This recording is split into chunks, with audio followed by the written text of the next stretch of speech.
Hello everyone, कैसे हो सभी। आई होप आप सभी लोग बढ़िया होंगे और आपकी पढ़ाई एकदम बेहतरीन तरीके से चल रही होगी। जैसा कि हमें मालूम है, 10th क्लास का हमारा फिजिक्स चल रहा था, जिसमें हमने गोलीय दर्पण पढ़ लिया था। गोलीय दर्पण से प्रतिबिंब बनने के नियम पढ़ लिए थे। उसमें हमने पढ़ा था अवतल दर्पण से प्रतिबिंब का बनना। हमने पीछे की क्लास में अवतल दर्पण से 6 कंडीशन में प्रतिबिंब बनाए थे। अब जो हम इस क्लास में पढ़ेंगे वो हमारा उत्तल दर्पण से प्रतिबिंब बनना बचा था, तो उत्तल दर्पण से प्रतिबिंब बनाएंगे। और उत्तल दर्पण से प्रतिबिंब बनाने के साथ साथ जो है दर्पण से संबंधित जो है निर्देशांक ज्यामिति की चिन्ह परिपाटी हम पढ़ेंगे। ठीक है। तो पिछली क्लास में हमने बनाया था अवतल दर्पण से प्रतिबिंब का बनना। अब हम बनाएंगे उत्तल दर्पण से प्रतिबिंब का बनना। और उत्तल दर्पण से प्रतिबिंब का बनने के साथ साथ जो हम इसकी जो है चिन्ह परिपाटी और पढ़ेंगे। तो यहाँ पे लिखेंगे उत्तल दर्पण से, हेडिंग लिखेंगे मेरे भाई, इसमें हम उत्तल दर्पण से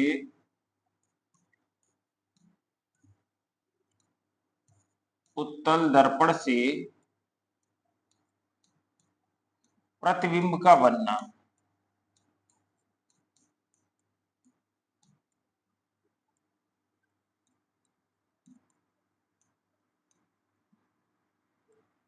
उत्तल दर्पण से प्रतिबिंब का बनना। पीछे की क्लास में हमने अवतल दर्पण से प्रतिबिंब बनाए थे, इस वाली क्लास में हम उत्तल दर्पण से प्रतिबिंब बनाएंगे।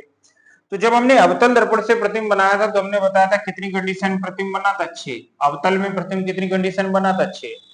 जब हम उत्तल दर्पण से प्रतिबिंब बनाएंगे तो हमारा 6 कंडीशन में प्रतिबिंब नहीं बनेगा, मात्र जो है कितनी कंडीशन में प्रतिबिंब बनेगा, मात्र 2 कंडीशन में प्रतिबिंब बनेगा। अब वो कौन कौन सी कंडीशन है वो चीजें हमें समझनी है। ठीक है। तो कौन कौन सी कंडीशन में प्रतिबिंब बनेगा वो हमें समझना है। पहले तो नंबर पे हमें ये पता हो कि उत्तल दर्पण होता कैसे। ये होता उत्तल दर्पण, हमने पीछे बता भी चुके हैं, ये होता उत्तल दर्पण। ठीक है। जिसके जो है दबे हुए तल पर क्या होती है, पॉलिश, ये होता उत्तल दर्पण। ठीक है। इस उत्तल दर्पण से प्रतिबिंब बनाएंगे और प्रतिबिंब कितनी कंडीशन में बनेगा, सिर्फ 2 कंडीशन में प्रतिबिंब बनेगा। कौन कौन सी 2 कंडीशन है वो देखेंगे। देखो, ये हो गया दर्पण और ये हो गया इसका ध्रुव। ध्रुव को हम किससे प्रस्तुत करेंगे, पी से।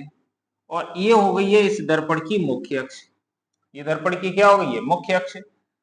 इसका जो है वक्रता केंद्र इधर होता है और हमें मालूम इसका फोकस भी इधर होता है। इसका फोकस इधर होता है और इसका वक्रता केंद्र भी किधर होता है, इधर होता है। तो इसका फोकस इधर है, वक्रता केंद्र इधर है। अब 2 कंडीशन कौन सी है। पहली कंडीशन है वस्तु कहां पे रखी होगी, अनंत पे। पहली कंडीशन में वस्तु कहां पे रखी होगी, अनंत पे। पहली कंडीशन वस्तु कहां पे रखी होगी, अनंत पे। दूसरी कंडीशन में वस्तु अनंत और ध्रुव के बीच में कहीं पे रखी होगी। 2 ही कंडीशन है। पहली कंडीशन क्या है, पहली कंडीशन ये है जब वस्तु कहां पे रखी हो, अनंत पर। तो यहाँ पे यही चीज लिखेंगे, जब वस्तु कहां पे रखी होगी। पहली कंडीशन लिखेंगे जब वस्तु अनंत पर रखी हो, अनंत पर रखी हो। 2 ही कंडीशन है इसमें, जब वस्तु अनंत पर रखी हो, और दूसरी कंडीशन क्या है, जब वस्तु अनंत और ध्रुव के बीच में कहीं पे रखी हो। जब हमने अवतल दर्पण से प्रतिबिंब बनाया था तो हमने उसमें यह बताया था कि जब वस्तु अनंत पे रखी होगी, चाहे मतलब जो है जब भी हम प्रतिबिंब बनाएंगे, ये चीज हमने बताई थी, वो फिर से समझ लो कि जब भी हम किसी दर्पण से या किसी लेंस से प्रतिबिंब बनाएंगे, चाहे वो उत्तल दर्पण हो, चाहे अवतल दर्पण हो, चाहे उत्तल लेंस हो, चाहे अवतल लेंस हो, हमें कम से कम 2 प्रकाश की किरणें डालनी है। दूसरा पॉइंट ये बताया था कि अगर वस्तु अनंत पे रखी है तो दोनों प्रकाश की किरणें कैसी डालनी है, मुख्य अक्ष के समांतर। बाकी कोई दूसरी कंडीशन है, इसके अलावा कोई दूसरी कंडीशन है तो एक प्रकाश की किरण मुख्य अक्ष के समांतर डालेंगे, दूसरी प्रकाश की किरण कहां से डालेंगे, दूसरी प्रकाश की किरण वस्तु और ध्रुव के बीच कोई बिंदु मिलेगा वहां से डालेंगे। देखो इधर, तो जब वस्तु अनंत पर रखी है तो पहली प्रकाश की किरण, दोनों प्रकाश की किरण कैसी डाली जाएंगी, मुख्य अक्ष के समांतर। वस्तु अनंत पे है तो दोनों की दोनों प्रकाश की किरणें, जब भी हम प्रतिबिंब बनाएंगे तो 2 कम से कम प्रकाश की किरणें डालेंगे, और वस्तु अनंत पे है तो दोनों प्रकाश की किरणें कैसी जाएंगी, मुख्य अक्ष के समांतर। ये प्रकाश की किरणों को फैलाता है, तो ये प्रकाश की किरणें ऐसे जाएंगी और ये वापस आएंगी, और ये वापस आएंगी, ऐसा लगेगा कि ये प्रकाश की किरणें कहां से आ रही हैं, फोकस से। ऐसे करके क्या रहा है, ये प्रकाश की किरणों फैलाता है, समांतर जाने वाली प्रकाश की किरणों को ये क्या कर देता है, फैलाता है। हमने लिखा है नियम। तो ये प्रकाश की किरण ये समांतर गई, ये समांतर गई, ये ऐसे आ गई इधर, ये ऐसे आ गई, यानी जो प्रकाश की किरणें समांतर जाती हैं वो फोकस से आती हुई प्रतीत होती हैं। कहां से आती हुई प्रतीत होती हैं, जो प्रकाश की किरणें जो है मुख्य अक्ष के समांतर जाती हैं, जो प्रकाश की किरणें कैसी जाती हैं, मुख्य अक्ष के समांतर, वो कहां से आती हुई प्रतीत होती हैं,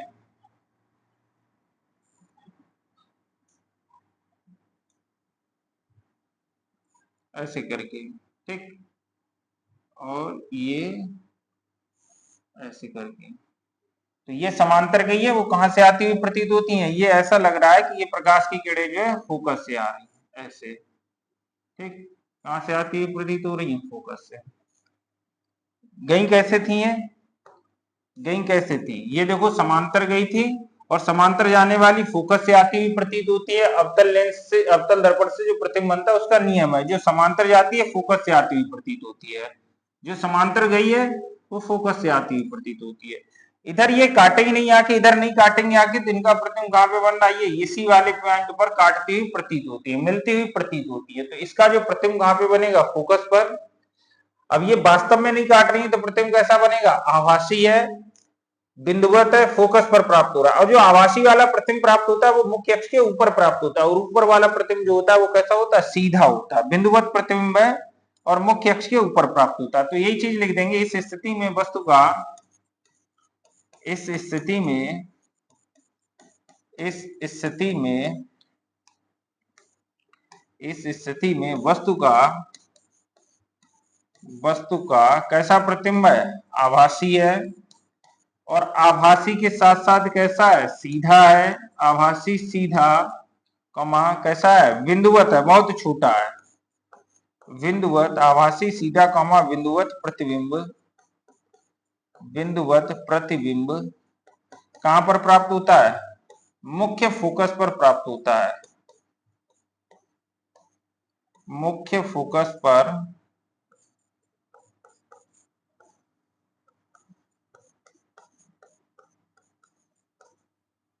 इस स्थिति में वस्तु का आभासी कौमा सीधा तथा बिंदुवत प्रतिबिंब कहां पर प्राप्त होता है, मुख्य फोकस पर प्राप्त होता है। ये पहली कंडीशन होगी जब वस्तु कहां पे रखी थी, जब वस्तु अनंत पर रखी थी। दूसरी कंडीशन लिखेंगे जब वस्तु अनंत तथा, दो ही कंडीशन है इसमें, दोनों कंडीशन प्रतिबिंब बनाएंगे, तो दूसरी लिखेंगे जब वस्तु अनंत तथा, जब वस्तु अनंत तथा कहां पर रखी होगी, अनंत तथा ध्रुव के बीच रखी हो, तो जब वस्तु अनंत तथा ध्रुव के बीच रखी हो,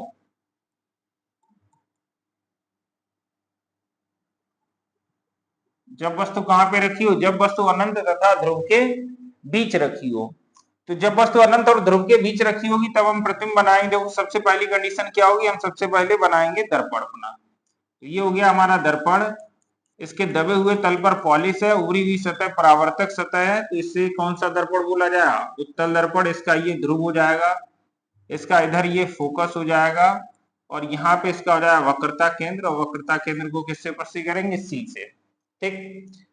अनंत पे रखी थी, दोनों प्रकाश की किरणें कैसी डाली थी, समांतर। अब समांतर नहीं जाएगी, सिर्फ ये एक, बाकी कंडीशन में सिर्फ एक प्रकाश की किरण समांतर जाती है। तो वस्तु कहां पे रखी है, वस्तु रखी है अनंत और ध्रुव के बीच में, तो अनंत और ध्रुव के बीच में यहाँ पे वस्तु रखी होगी, समझ में आया, यहाँ पे हमने क्या मान ली है, ये वस्तु रखी है, जरूरी नहीं यहाँ पे रखी हो, इधर हो सकती, इधर हो सकती, इधर हो सकती, यानी अनंत और ध्रुव के बीच में कहीं पे भी वस्तु हो सकती है, ठीक है। हमने बताया था जब भी अनंत के अलावा जो कंडीशन होगी उसमें एक प्रकाश की किरण हमेशा कैसी डाली जाएगी, मुख्य अक्ष के समांतर, तो इसमें एक प्रकाश की किरण जो है वो कैसी डाली जाएगी, मुख्य अक्ष के समांतर, तो एक प्रकाश की किरण ये मुख्य अक्ष के समांतर डाली गई है, और जो भी प्रकाश की किरण मुख्य अक्ष के समांतर जाती है वो उत्तल दर्पण से परावर्तन के पश्चात फोकस से आती हुई प्रतीत होती है, कहां से आती हुई प्रतीत होती है, फोकस से आती हुई प्रतीत होती है, ऐसे करके जाएगी, कहां से आती हुई प्रतीत होती है, ये फोकस से, ठीक है। क्या मतलब है इस बात का, एक हमने बताया था कि अनंत के अलावा अगर कोई कंडीशन है तो एक प्रकाश की किरण समांतर जाएगी, तो ये वस्तु यहाँ पे मान लिए ये वस्तु है, और वस्तु इससे ये वाली प्रकाश की किरण कैसी गई है, मुख्य अक्ष के समांतर, ये प्रकाश की किरण जो है वो कैसी गई है, ये वस्तु हमने मान लिया ये ए बी वस्तु है, इस ए बी वस्तु से एक प्रकाश की किरण कैसी गई है, मुख्य अक्ष के समांतर, और उत्तल दर्पण की मुख्य अक्ष से समांतर जो प्रकाश की किरणें जाती हैं वो टकराने के बाद कहां से आती हुई प्रतीत होती है? ऐसा लगता है कि वो कहां से आ रही है? फोकस से, दर्पण से परावर्तन के पश्चात फोकस से आती हुई प्रतीत होती है। ऐसे गई, ऐसे आ गई, ठीक है। अब दूसरी प्रकाश की किरण कहां से डालेंगे? दूसरी प्रकाश की किरण हमने बताया था कि वस्तु और ध्रुव के बीच जो पॉइंट मिलेगा वहां से डाली जाएगी। तो ये वस्तु है, वस्तु और ध्रुव के बीच में कोई बिंदु है नहीं, तो यहाँ पे कहां से डालेंगे? जब ऐसी कंडीशन आ जाए जब कोई बिंदु नहीं मिलता है तो प्रकाश की किरण डालते हैं वक्रता केंद्र की ओर। समझ में आया? वस्तु से जाएगी लेकिन वो किधर जाएगी? वक्रता केंद्र की ओर। और जो वक्रता केंद्र की ओर प्रकाश की किरण जाएगी, ऐसे यहां से जाएगी, वस्तु से ही जाएगी। कहां से? वस्तु से, लेकिन वो किधर जाएगी? वक्रता केंद्र की ओर जा रही है, वस्तु से, लेकिन ये जा किधर रही है? वक्रता केंद्र की ओर जा रही है। देखो इधर ये जा रही है वक्रता केंद्र की ओर।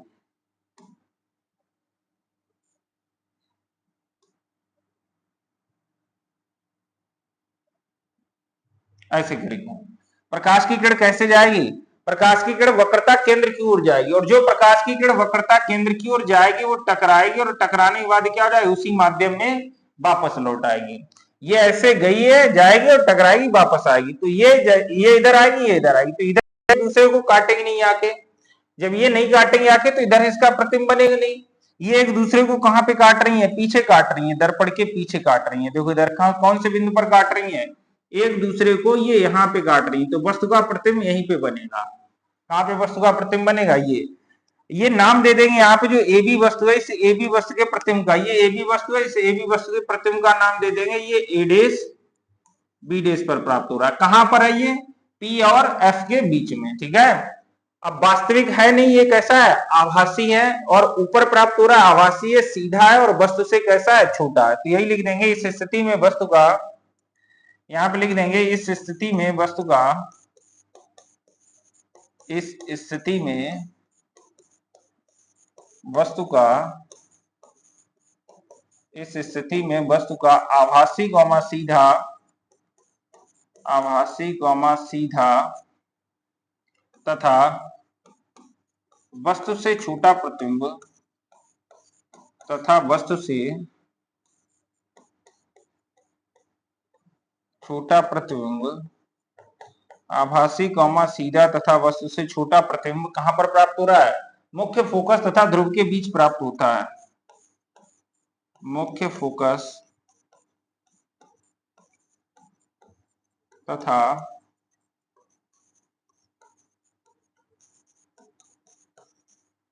ध्रुव के बीच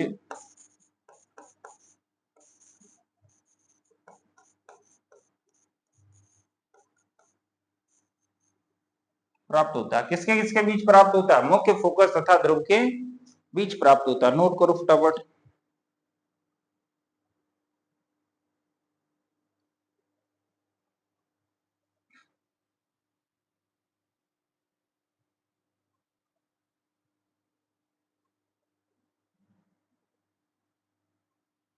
ये दो ही कंडीशन थी दर्पण से प्रतिबिंब, उत्तल दर्पण से प्रतिबिंब बनने में मात्र दो कंडीशन थी, ठीक है।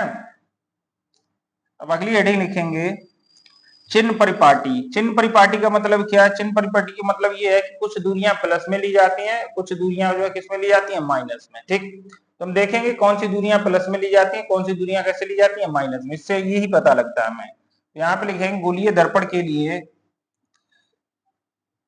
हेडिंग लिखेंगे यहाँ पे गोलीय दर्पण के लिए, गोलीय दर्पण के लिए, गोलीय दर्पण के लिए निर्देशांक ज्यामिति की,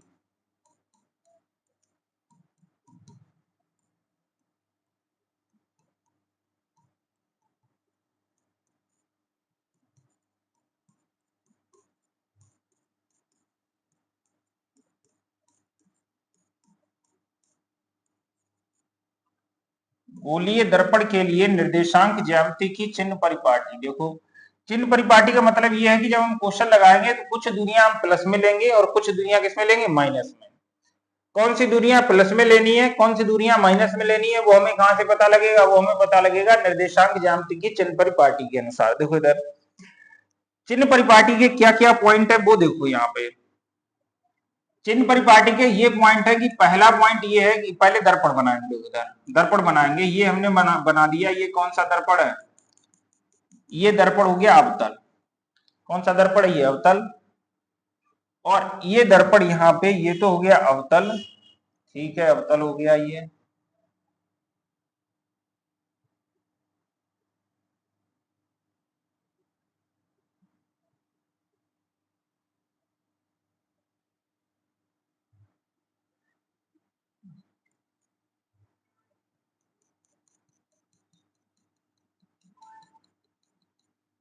ये अवतल दर्पण हो गया, वो उत्तल दर्पण हो गया। ये इसका जो है मुख्य अक्ष हो जाएगा, ये इसकी मुख्य अक्ष हो जाएगी, ये इसका ध्रुव हो जाएगा, ये इसका ध्रुव हो जाएगा, इसका फोकस इधर हो जाएगा, ठीक है, ठीक है, ये हो गया। क्या है निर्देशांक ज्यामिति की चिन्ह परिपाटी का पहला पॉइंट? देखो पहला पॉइंट ये है कि सभी, पहले तो जो ये है कि प्रकाश की किरणें सदैव किधर से डाली जाएंगी? बाईं ओर से। प्रकाश की किरणें जो है वो सदैव किधर से डाली जाएंगी? बाईं ओर से डाली जाएंगी। समझ में आया? बाईं ओर से मतलब ये है कि जब भी हम प्रतिबिंब बनाएंगे वस्तु का, तो वस्तु हमेशा जो है उस साइड में रखेंगे जिधर जो है पॉलिश नहीं होती है। हम अपना चेहरा अपने शीशे में देखते हैं, दर्पण में अपना चेहरा देखते हैं, क्या हम पॉलिश होती है उधर रखते हैं अपना चेहरा, या जिधर जो चिकनी सतह होती है उधर रखते हैं? हम हमेशा उधर रखते हैं जिधर पॉलिश होती है वो पीछे रहता है, जिधर चिकनी सतह होती है, परावर्तक सतह होती है, उधर रखते हैं। तो जब भी हम प्रकाश की किरणें डालेंगे, देखो इधर पीछे की तरफ क्या है? पीछे है, उसमें पॉलिश है, इसमें पीछे क्या है? पॉलिश है। तो जब भी हम अपना चेहरा देखेंगे, कोई वस्तु का प्रतिबिंब बनाएंगे दर्पण में, तो हमेशा जो है जिधर जो चिकनी सतह है उसी तरफ तो वस्तु रखेंगे, इधर रखेंगे। और ये वाली इधर वाली ओर क्या, इसे बोला जाता है बाईं ओर, और इसे कौन सी ओर बोली जाती है? दाईं ओर। तो प्रकाश की किरणें सदैव किधर से डाली जाएंगी? बाईं ओर से डाली जाएंगी। तो पहला पॉइंट यही याद रखना है, दर्पण में प्रकाश की किरणें जो है सदैव किधर से डाली जाती हैं? बाईं ओर से। चिन्ह परिपाटी का जो पहला पॉइंट है वो यही है, प्रकाश की किरणें दर्पण में या गोलीय दर्पण में प्रकाश की किरणें सदैव किधर से डाली जाती हैं? बाईं ओर से डाली जाती हैं, ठीक है, बाईं ओर से डाली जाती हैं। दूसरा पॉइंट क्या है? दूसरा पॉइंट ये है कि कोई भी हम दूरी मापेंगे दर्पण से, यहाँ पे वस्तु रखी है, यहाँ पे क्या रखी है? वस्तु। तो वस्तु की जब हम दर्पण से दूरी मापेंगे तो ऐसा नहीं है ये वस्तु है, ये वस्तु से दर्पण की दूरी होगी, समझ में आया? ये वाली दूरी नहीं मापेंगे। वस्तु से दर्पण के बीच की दूरी ये भी होगी, ये भी नहीं मापेंगे। तो हमेशा जब हम वस्तु से दर्पण के बीच की दूरी मापेंगे, वस्तु से दर्पण के बीच की दूरी मापेंगे, तो हम ध्रुव से मापना स्टार्ट करेंगे। कहां से मापना स्टार्ट करेंगे? ध्रुव से। और वो कहां से मापेंगे? मुख्य अक्ष के साथ। तो ये है दर्पण और ये है वस्तु। तो दर्पण से वस्तु के बीच की जो दूरी ली जाएगी वो कहां से मापना स्टार्ट करेंगे? ध्रुव से, और मुख्य अक्ष के साथ ये वाली दूरी मापी जाएगी। ऐसा नहीं है ये वस्तु है, ये दर्पण है, ये वाली दूरी भी वस्तु से दर्पण के बीच की दूरी, ये गलत हो जाएगी। ये कैसी हो जाएगी? गलत। तो दूसरा पॉइंट ये हो जाएगी कि सभी दूरियां दर्पण के ध्रुव से मुख्य अक्ष के साथ मापी जाती हैं। दूरियां जो है वो कहां से मापी जाती हैं? दर्पण के ध्रुव से मुख्य अक्ष के साथ मापी जाती हैं, ठीक है। तीसरा पॉइंट क्या है? तीसरा पॉइंट ये है कि आपतित गण की दिशा में मापी गई दूरियां कैसी ली जाती हैं? धनात्मक चिन्ह के साथ। और आपतित गण के विपरीत दिशा में मापी गई दूरियां कैसी ली जाएंगी? ऋणात्मक चिन्ह के साथ। जो दूरियां आपतित गण की दिशा में मापी जाएंगी, कौन कौन सी दूरियां मापी जाएंगी? आपतित गण की दिशा क्या हो जाएगी? आपतित गण की दिशा ये हो जाएगी, ऐसे ही है, इधर से प्रकाश की किरणें डाली जाएंगी तो आपतित गण की दिशा क्या हो जाएगी? ये हो जाएगी आपतित गण की दिशा, ऐसे करके। तो आपतित गण की दिशा में जो दूरियां मापी जाएंगी और आपतित गण के विपरीत दिशा में जो दूरियां मापी जाएंगी, तो दिशा वाली प्लस में, विपरीत दिशा वाली माइनस में। दूरी मापना हम कहां से स्टार्ट करेंगे? दूरी मापना हम स्टार्ट करेंगे यहां से, और किधर चलेंगे? इधर। समझ में आया? तो दूरी जब हम मापेंगे वो इस दिशा में चलेंगे, ऐसे मापेंगे। और आपतित गण की दिशा किधर है? इधर है, ऐसे ही है ना? तो इधर है, तो इधर वाली जो दूरियां ली जाएंगी वो कैसी ली जाएंगी? माइनस में। इधर वाली दूरियां माइनस में क्यों ली जाएंगी? क्योंकि दूरी मापना हम स्टार्ट यहां से किए और इधर मापेंगे, और आपतित गण इधर से इधर जा रही है, तो आपतित इधर वाली जो दूरी है वो क्या होगी? आपतित गण के विपरीत दिशा में। तो इधर वाली दूरियां किस में ली जाएंगी? माइनस में। और इधर वाली दूरियां किस में ली जाएंगी? प्लस में। क्यों प्लस में ली जाएंगी? क्योंकि आपतित गण की दिशा किधर है? इधर है, ऐसे करके। और इधर वाली दूरी मापेंगे तो ध्रुव से मापेंगे, ध्रुव से मापेंगे तो इधर जाएगी। तो ये आपतित गण की दिशा भी इधर है और दूरी भी हम इधर माप रहे हैं, तो इधर जो आपतित गण की दिशा में माप रहे हैं, तो दिशा में जो माप रहे हैं वो किसमें ली जाएगी? प्लस में। और विपरीत दिशा में मापेंगे वो किसमें ली जाएगी? माइनस में। तीसरा पॉइंट ये याद रखना है, आपतित गण की दिशा में मापी गई दूरियां जो है वो किसमें ली जाएंगी? प्लस में। और विपरीत दिशा में मापी गई दूरियां वो किस में ली जाएंगी, माइनस में। ठीक, दिशा में मापी गई दूरियां प्लस में, विपरीत दिशा में मापी गई दूरियां माइनस में। ठीक है, अगला क्या है, अगला ये है कि मुख्य अक्ष के ऊपर की दूरियां, जो भी मुख्य अक्ष के ऊपर की दूरियां, जैसे कि इधर है, यहाँ पे इधर वाली तो हमें मालूम है, इधर वाली माइनस में ली जाएंगी, इधर वाली किस में ली जाएंगी, प्लस में। ठीक है, दूसरी चीज, यहाँ पे एक वस्तु रखी है और वस्तु की कुछ ना कुछ लंबाई होगी, वस्तु की क्या होगी, कुछ लंबाई होगी, यहां से लेकर के ये वाली वस्तु की क्या होगी, लंबाई। और अगर प्रतिबिंब नीचे बन रहा है तो ये जो लंबाई है, मुख्य अक्ष के नीचे की जो दूरियां हैं वो ली जाएंगी माइनस में, और मुख्य अक्ष के ऊपर की जो दूरियां हैं वो किसमें ली जाएंगी, प्लस में। मुख्य अक्ष के नीचे की दूरियां जो है वो किसमें ली जाएंगी, माइनस में, और मुख्य अक्ष के ऊपर की दूरियां जो है वो किसमें ली जाएंगी, प्लस में। तो इतने ही पॉइंट लिखने हैं, इतने ही पॉइंट हमें लिखने हैं। लिखेंगे यहाँ पे सबसे पहला पॉइंट,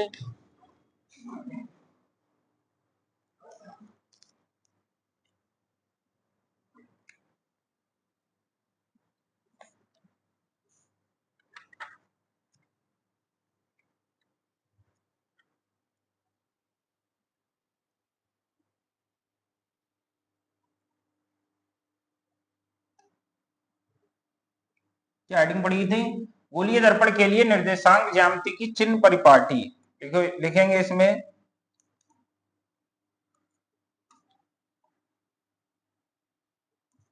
लिख देंगे इसमें, गोलीय दर्पण के लिए,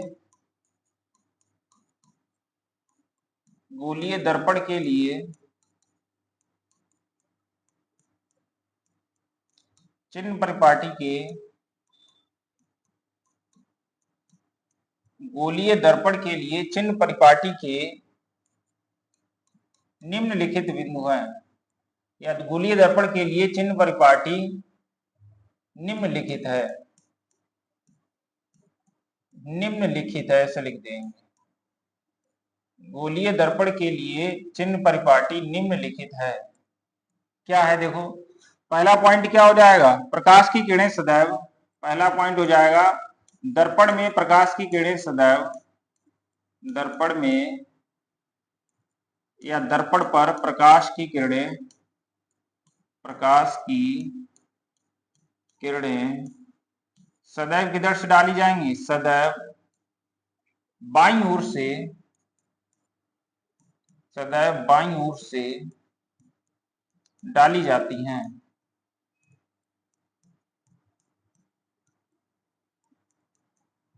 दर्पण में प्रकाश की किरणें सदैव किधर से डाली जाती हैं, बाईं ओर से डाली जाती हैं। दूसरा पॉइंट लिखेंगे, सभी दूरियां दर्पण के ध्रुव से, दूसरा पॉइंट लिखेंगे, सभी दूरियां दर्पण के ध्रुव से, दर्पण के ध्रुव से मापी जाती हैं। और कौन किसके साथ में, दर्पण के ध्रुव से मुख्य अक्ष के साथ मापी जाती हैं, दर्पण के ध्रुव से मुख्य अक्ष के साथ मापी जाती हैं।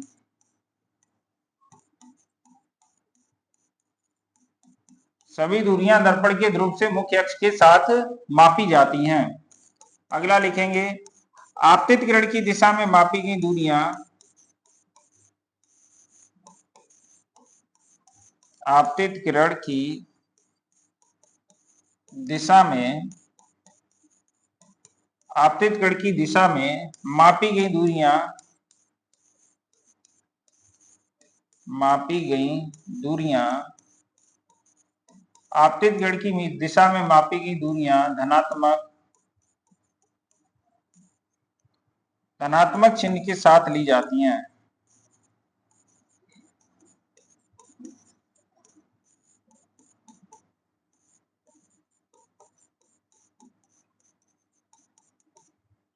चौथा लिखेंगे, आपतित किरण की विपरीत दिशा में,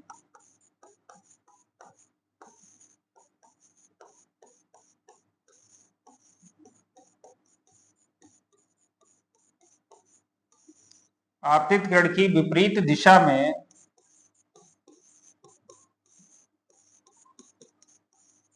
मापी गई, आपतित किरण की विपरीत दिशा में मापी गई दूरियां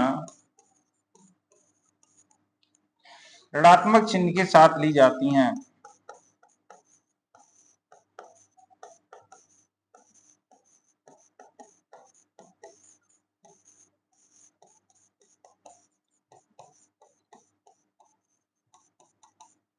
एक और लिख देंगे, मुख्य अक्ष के, पांचवा है,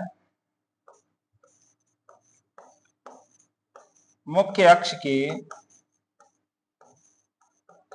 ऊपर की दूरियां, मुख्य अक्ष के ऊपर की दूरियां धनात्मक तथा मुख्य अक्ष के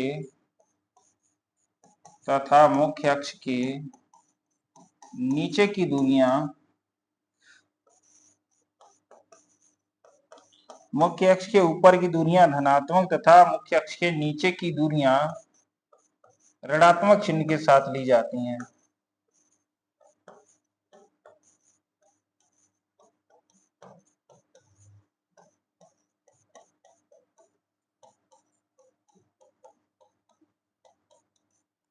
समझ में आया? मुख्य अक्ष के जो ऊपर की दूरियां हैं वो कैसे ली जाएंगी? मुख्य अक्ष के ऊपर की दूरियां ली जाएंगी धनात्मक चिन्ह के साथ, और मुख्य अक्ष के नीचे की दूरियां जो है वो कैसी ली जाएंगी? ऋणात्मक चिन्ह के साथ ली जाएंगी। अब इसमें एक चीज यहाँ पे समझ लेंगे हम, यहाँ पे कि जो उत्तल दर्पण की फोकस दूरी है वो ली जाएगी धनात्मक, और अवतल दर्पण की जो फोकस दूरी है वो कैसी ली जाएगी? ऋणात्मक। उत्तल दर्पण की फोकस दूरी कैसी ली जाएगी? धनात्मक, और अवतल दर्पण की जो फोकस दूरी है वो कैसी ली जाएगी? ऋणात्मक। क्यों ली जाएगी? देखो इधर, क्योंकि हमने बताया था ऐसे है, यहाँ पे ये कौन सा दर्पण हो गया? ये हो गया है अवतल दर्पण, और ये वाला दर्पण है वो कौन सा दर्पण हो गया? उत्तल दर्पण। ऐसे करके ये यहाँ पे ध्रुव हो गया है। इधर वाली दूरियां जो हमने बताया था वो कैसी ली जाएगी? माइनस में, और इधर वाली दूरियां किसमें ली जाएंगी? प्लस में, चिन्ह परिपाटी के अनुसार, क्योंकि इधर जो आपतित किरण की विपरीत दिशा हो जाएगी, इधर आपतित किरण की दिशा हो जाएगी। तो ये इधर वाली प्लस माइनस में, इधर वाली प्लस में, इधर वाली दूरियां किसमें ली जाएंगी? माइनस में, और इधर वाली दूरियां किसमें ली जाएंगी? प्लस में। ठीक। जो अवतल दर्पण होता है इसकी फोकस दूरी इधर होती है, फोकस दूरी इधर होती है, वक्रता त्रिज्या इधर होती है। तो ये अवतल दर्पण है, अवतल दर्पण की फोकस दूरी इधर होती है, वक्रता त्रिज्या भी इधर होती है। तो एफ और आर जो है वो माइनस में लिया जाएगा अवतल के लिए। लेकिन उत्तल की जो फोकस दूरी है और वक्रता त्रिज्या वो इधर होती है, और इधर वाली दूरियां किसमें ली जाएंगी? माइनस में। ठीक, तो ये पॉइंट याद रखना, अवतल दर्पण की फोकस दूरी किसमें ली जाएगी? फोकस दूरी तथा वक्रता त्रिज्या अवतल की माइनस में, और उत्तल की फोकस दूरी और वक्रता त्रिज्या किसमें ली जाएगी? प्लस में। ठीक है। एक चीज और बताया था, जो आभासी प्रतिबिंब प्राप्त होता है, आभासी प्रतिबिंब प्राप्त होता है वो मुख्य अक्ष के ऊपर प्राप्त होता है। तो मुख्य अक्ष के ऊपर प्राप्त होता है तो आभासी वाला किसमें लिया जाए? प्लस में, और वास्तविक जो प्रतिबिंब है, वास्तविक प्रतिबिंब के लिए किसमें लिया जाएगा? माइनस में। ठीक, यू हमेशा माइनस में लिया जाए, चाहे उत्तल दर्पण हो चाहे अवतल दर्पण हो, यू हमेशा किसमें लिया जाएगा? माइनस में। क्योंकि यू जो है, यू हमेशा वस्तु जो है इधर रखी होती है। यू होता क्या? दर्पण से वस्तु के बीच की दूरी। अभी आगे पढ़ेंगे, तो बस इतना याद रखना है। यहाँ पे क्या याद रखना है? ये वाला पॉइंट एक नोट करके लिख देंगे, बाकी चीजें जो है हम आगे पढ़ेंगे। देखो इधर, तो नोट करके ये लिख देंगे यहाँ पे, चिन्ह परिपाटी के अनुसार, चिन्ह परिपाटी के अनुसार, चिन्ह परिपाटी, चिन्ह परिपाटी के अनुसार अवतल दर्पण की फोकस दूरी, अवतल दर्पण की, अवतल दर्पण की फोकस दूरी, चिन्ह परिपाटी के अनुसार अवतल दर्पण की फोकस दूरी तथा वक्रता त्रिज्या, तथा वक्रता त्रिज्या ऋणात्मक ली जाती है। फोकस दूरी तथा वक्रता त्रिज्या ऋणात्मक तथा तथा उत्तल दर्पण की फोकस दूरी, फोकस दूरी तथा वक्रता त्रिज्या, वक्रता त्रिज्या धनात्मक ली जाती है।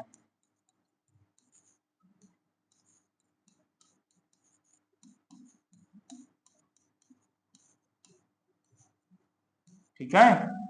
आज यहीं तक रखेंगे ये वाली क्लास, बाकी जो है कल कराएंगे दूसरी क्लास में।